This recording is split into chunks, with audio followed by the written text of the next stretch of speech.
if a change is going to happen, it must be from within, and it must be done by the Turkish people. It must be done in Turkey and by Turkish people.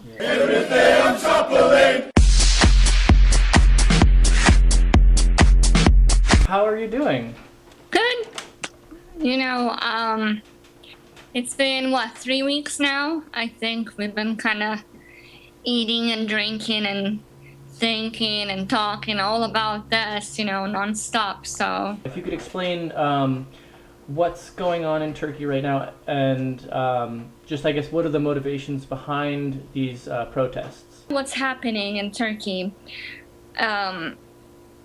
First of all, people are upset that he is saying, I've decided this and we're going to do this.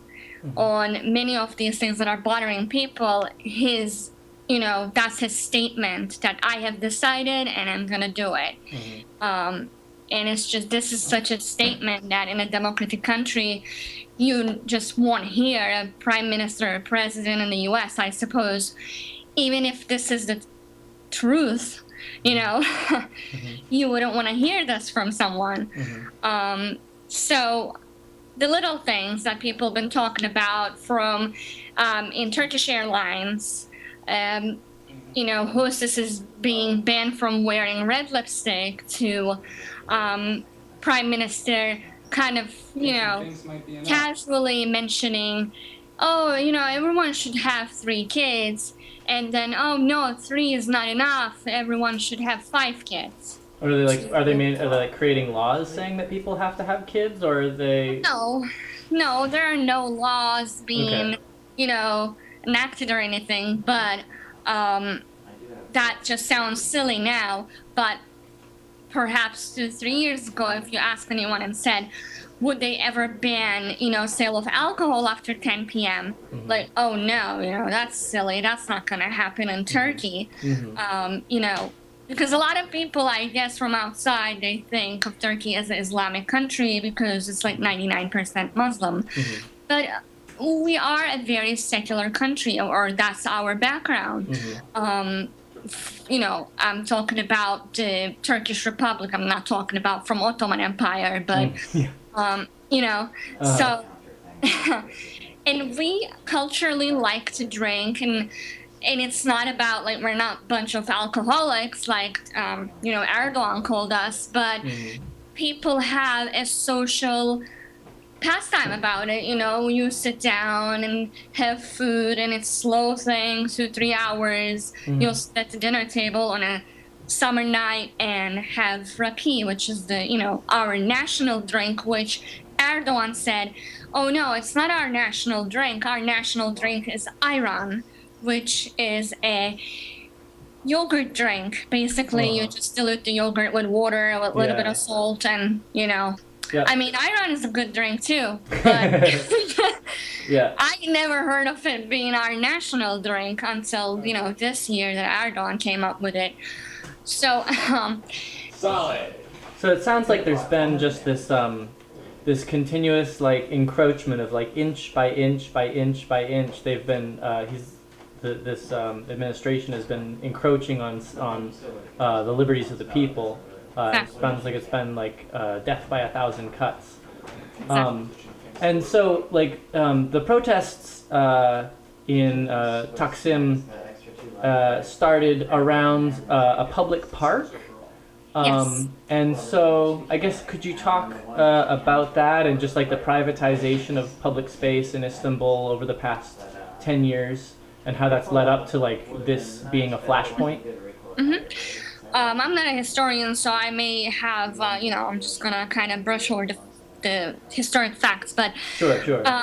I am originally from Nişantaşı, which you may have heard of its name in the last 2 days because what was happening in Taksim actually carried over to Nişantaşı, which is in the middle of Şişli and Taksim, basically a little bit closer to Şişli.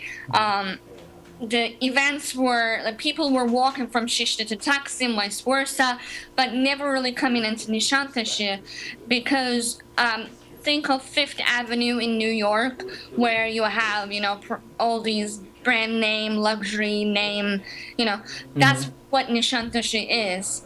So I guess this just wasn't happening in Nishantashi. And the last 2 days, finally, people there were also taking action with pots and pans and things like that, and the police actually started attacking the people with pots and pans.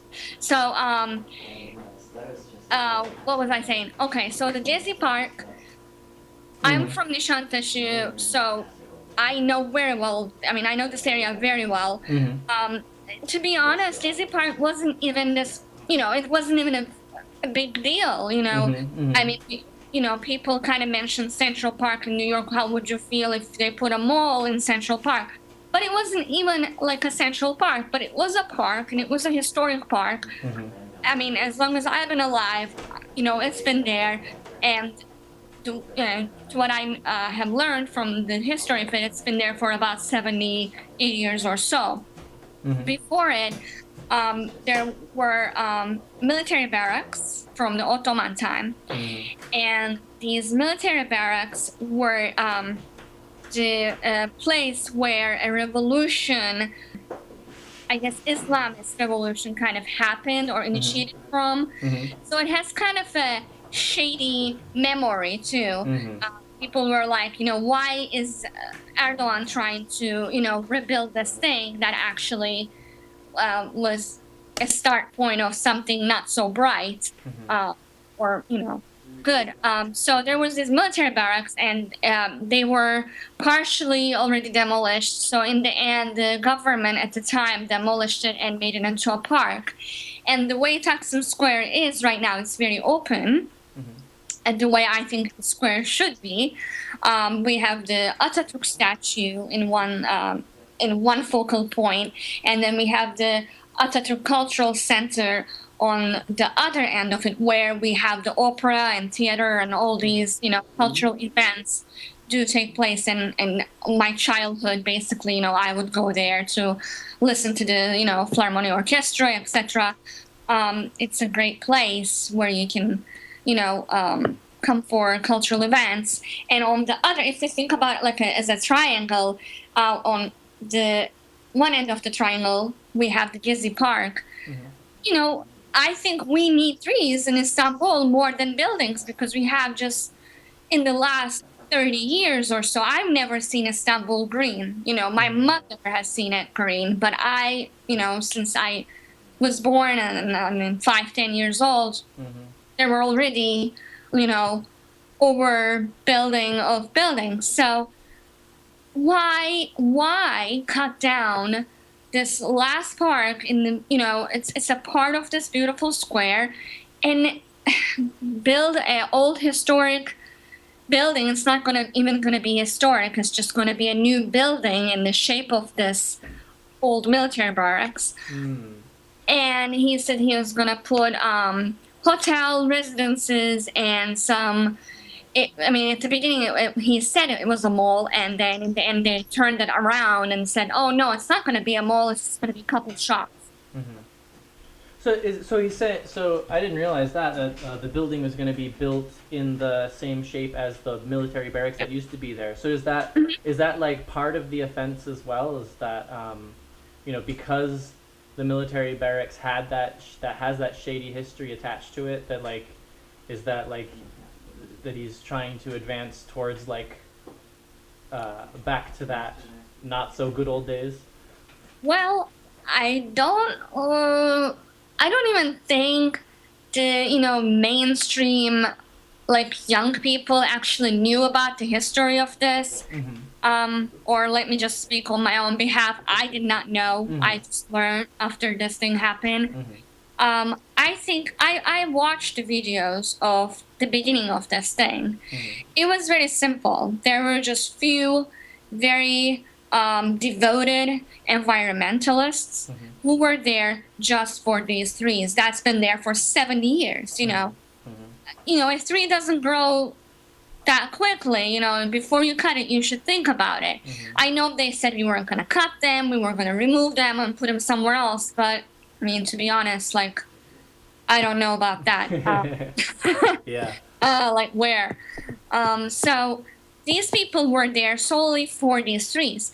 And if you just watch those, raw footage of how the police was treating these people, I mean, that's just enough for people to lose themselves. Like, why? Why take such a hard stance? Because these people, they were not attacking the police. They were not, malicious in any way. They were there to say, you don't have the right to do this. You have to go get a court order. You can't cut these trees. We're here to save them. Mm-hmm. And the police basically acted like they were the private. I mean, the police should be protecting people, the public, Yeah. not being a private security for. And I don't care if the construction workers are the government contracted workers. I don't care what company they work for. I don't think they're private security forces. But they acted like they were, and they just, attacked these people with tear gas and, with everything they got. So it hit a nerve. It's kind of awesome because I've been talking about this for a few years. I've been saying to my friends, I don't think this government will ever leave. This administration will ever leave the power unless, because, it's been 10 years and we have the opposing parties, but they talk really nicely. I mean, they give great speeches in the parliament. I wish everything was translated so, you could kind of watch them and understand them, but they're not probably. But, I mean, they've been ineffective. So I was like, the only way, I mean, Turkey is pretty populous. If you look around Europe, a bunch of small countries with such small populations. We have such a young and big population. We have like 75, 80 million people, and I don't know how much of it is young, but let's say half of it is young people. If 1, 2, 3 million of us, I said, walk to somewhere, just get up and walk, like, who can stand in front of us? We don't have to be violent. We don't have to throw stones. We don't have to carry guns. Just walk, because we want to get rid of this oppressive regime. And it's so weird that this thing happened. That's actually one of the things I've been really impressed by these protests in Turkey and really inspired. The humor, the positive energy, just the ceaseless optimism and positivity that's come out of it. Even in the face of this, like the horrific way that the protesters are being treated, like there's that photo that's now famous of that one woman being pepper sprayed with her hair blowing up. Like they created a carnival cutout that you could put your face in there, and just stuff like that, and the pots and pans, and now that there's been really much more brutal crackdown, there's the Standing Man protests where people are just going out and they're doing nothing. They're simply standing in place. Yes. And to me, that's just very powerful. Which is apparently also not allowed because they tried to arrest him, and they actually did, a few people, and I think he somehow got out, and he said he ended his protest because he saw the Thomas, the big trucks with water cannons and etc. kind of coming, and he didn't want anyone to be hurt. So I'm very sad about it that he ended his protest because, I mean, they have the audacity to tell people they cannot stand in the middle of the street. Like, what? I'm not yelling. I'm not disturbing any peace. Like, can I be? That's all I can be. This is the space that I'm taking in this world, and I just don't want any more than that. I just want to be. And, like, apparently you can't be in Tayyip Erdogan's country because, he says so. I mean, I'm just very upset that he had to end it. I think he had good intentions. I think if I was there, I would just probably stand there until they, you know, beat my face in, which they did to hundreds of people, you know. So the humor, and this is kind of great because I think humor is the hardest thing to translate. And actually the humor, they did such a good job that I think everybody, I mean, around the world, were able to understand, share, and feel with the people in Turkey, and that just was great. I would have to say, I guess, it is kind of part of our culture, and maybe because, I mean, this is kind of like, I'm maybe looking at it from, I don't know what they say, like kind of egocentric or ethnocentric. I'm like looking for our view, but we've been through a lot of stuff, and we're still standing. I mean, of course, we're not Ottoman Empire, we're Turkish Republic now, but I mean, if you look back, we have such a long history, and we've withstood a lot of stuff. So I think it's a coping mechanism, because I think in Turkey, I mean, I'm very emotional, and we say for Italians and for the Mediterranean people in general, for Greeks too, we're emotional people, we're hot-blooded, or, we get angry a lot, we use our hands a lot. It's a part of thing. I think, that was the hardest thing for me personally to get used to in the US. People were able to kind of so removed from things, And in Turkey, something like this, for example, we get involved when we feel it. Like, I'm here thousands of miles away from them, but I cried. I couldn't sleep. I was shaking from being so angry, from anger. I was feeling these intense feelings. So I guess on the other side of that, we have to have some humor, because you cannot be so angry or so upset all the time. You have to kind of find a way out, or find a way to let that out. And I think perhaps that's, that's why we have so many great comedians. And it's so hard, again, it's hard to translate comedy, and it's hard to, kind of share it with the rest of the world. And this has been like an exception, which is great, I guess. From a bad thing, something good came out. The world saw that side of us. Not the angry, hot-blooded side. funny side. So, that's how I see it. We're going to go to an example of one of the, an example of humor that's been used. There's a video that's gone viral called Every Day I'm Chaplain. And if you could explain what the genesis of that video is, what the word chaplain, Yes. what it comes from, and the penguin in the middle of the video. So Oh if you my could just God. explain. So, çapulcu, it's basically someone who loots around during a, commotion or something. They just go into stores and steal stuff, looters. And that's the definition of çapulcu. And that's what one of the names Erdogan called us in the last month or so. He started when he banned the sale of alcohol between 10 p.m. and 6 a.m. He said, why are you so angry?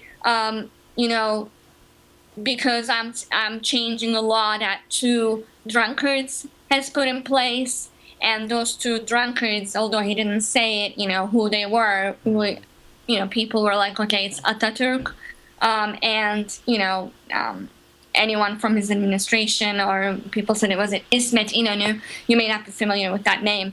So that was, Ayash, drunkard, and then he went on to calling the protesters çapulcu.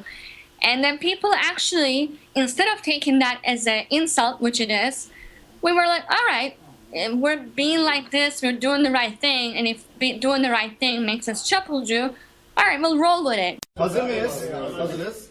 Shake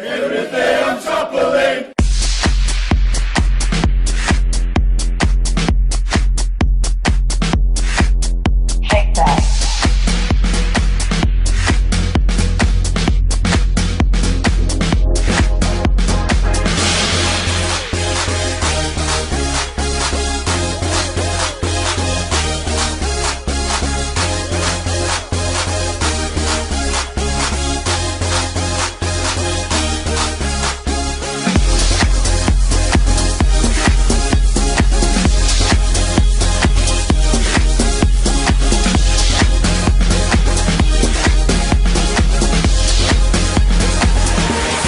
Shake that. Hazır mıyız? Hazırız.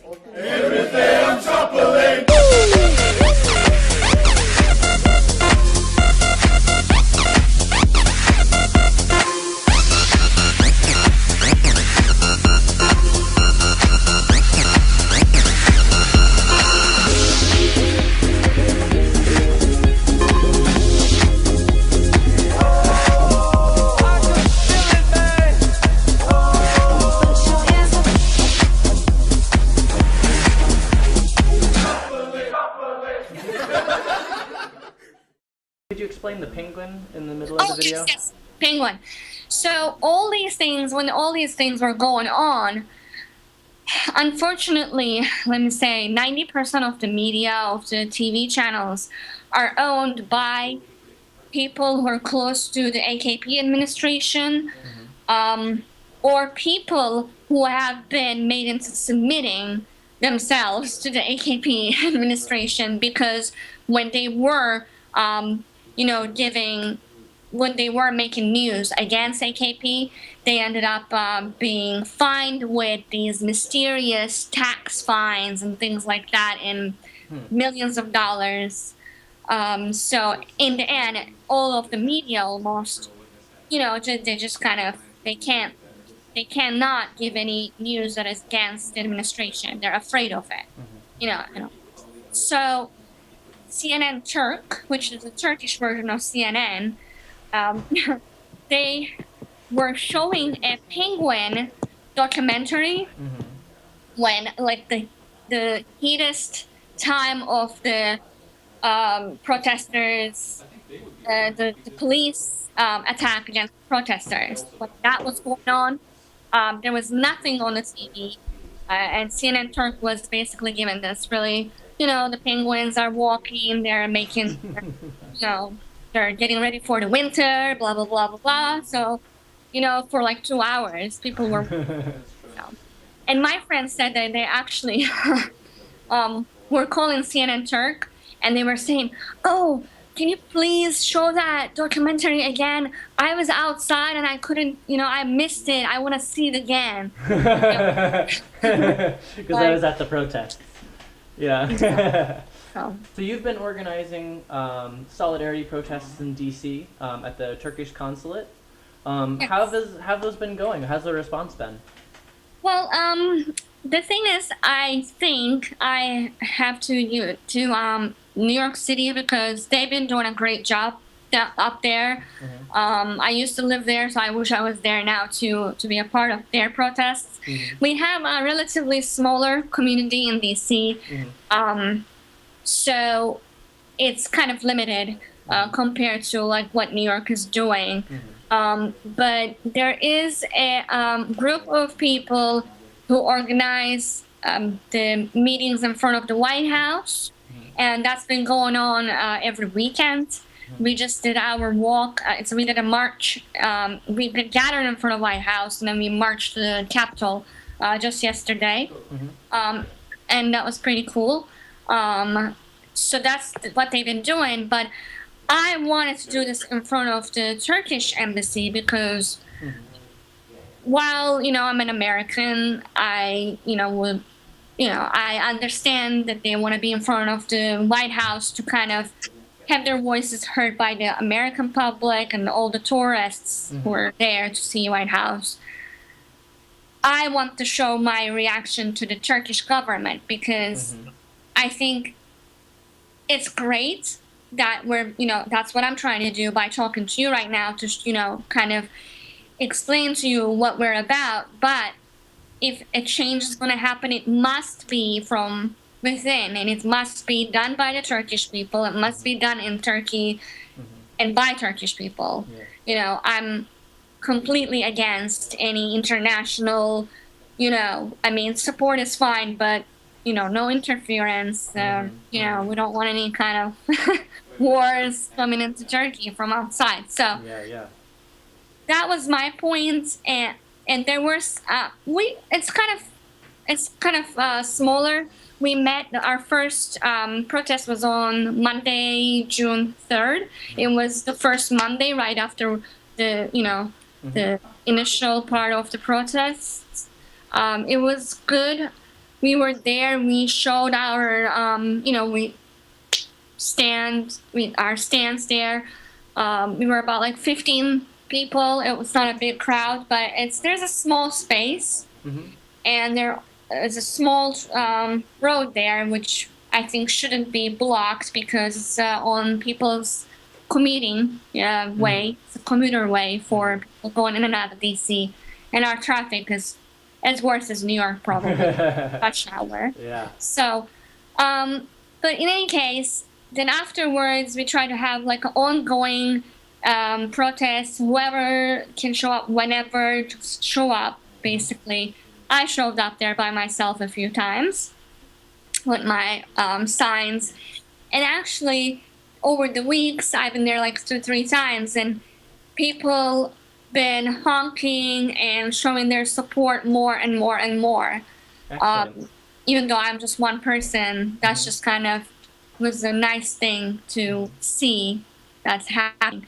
Tomorrow we'll be there at 1 p.m.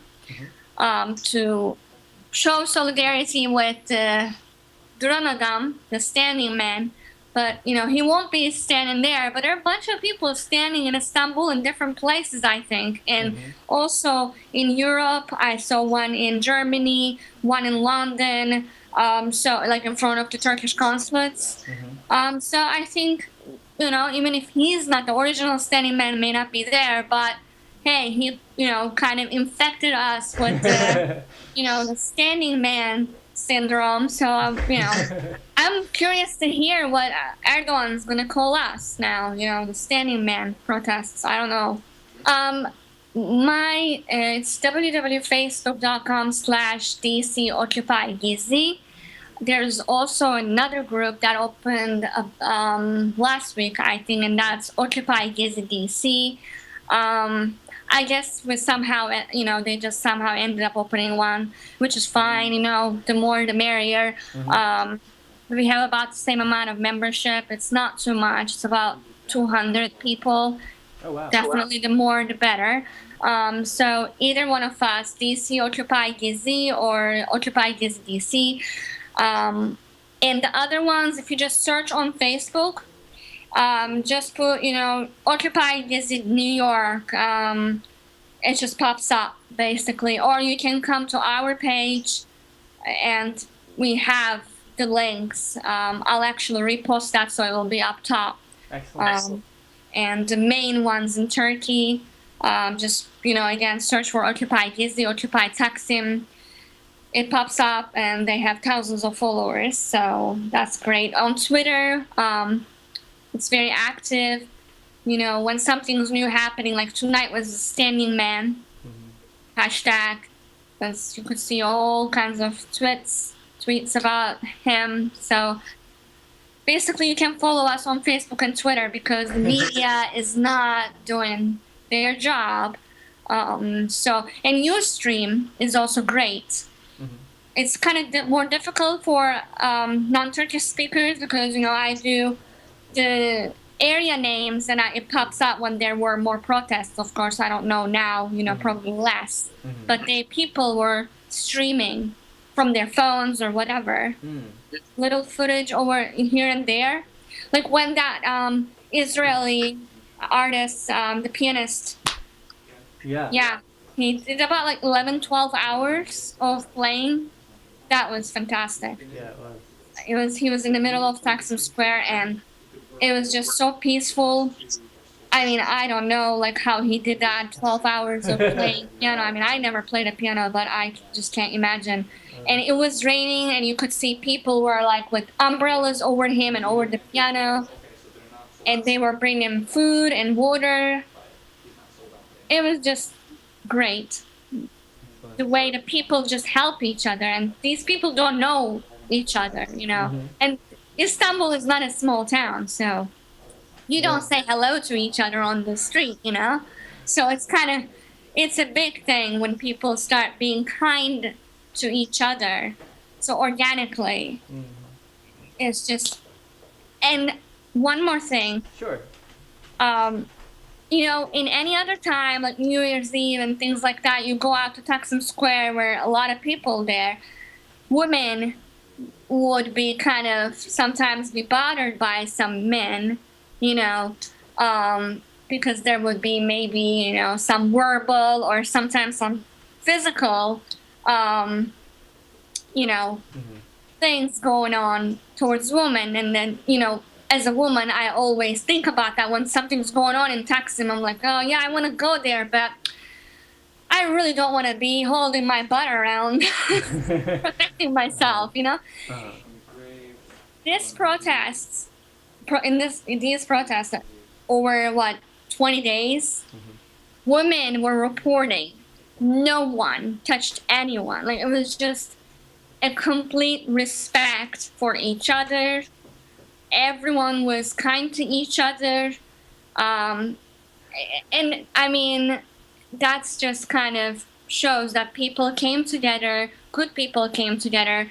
The percentage of educated people in Taksim protests were like 60% of it were college graduates. There were like 30% of that were master's, you know, students and graduates, and you know, with PhDs and artists.